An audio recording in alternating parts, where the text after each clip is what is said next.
আল্লাহ তাআলা মুসা আলাইহিস সালামকে বললেন, মুসা তুমি যে বলছো তুমি জ্ঞানী, না তুমি জ্ঞানী না, তোমার চেয়ে বড় জ্ঞানী আছে। মুসা আলাইহিস সালাম বলে, তাই নাকি? আমার চেয়ে বড় জ্ঞানী কে? রাসূল সাল্লাল্লাহু আলাইহি ওয়াসাল্লাম বলেছিলেন, ইস আমার ভাই মুসা যদি আরেকটু ধৈর্য ধরতো তাহলে আরো কিছু অজানা তথ্য আমরা জানতে পারতাম।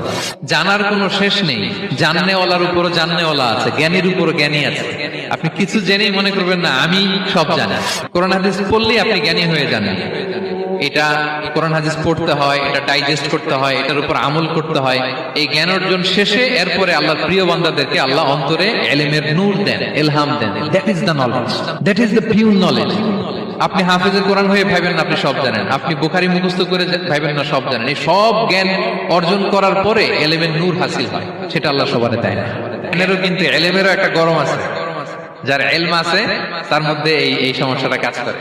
সেটার জন্য আল্লাহ তাআলা মুসা আলাইহিস সালাম, খিজির আলাইহিস সালামের ঘটনা বলেন। আমি খুব সংক্ষেপে বলবো, সময় কম। মুসা আলাইহিস সালাম হচ্ছে বনি ইসরাইলের নবী।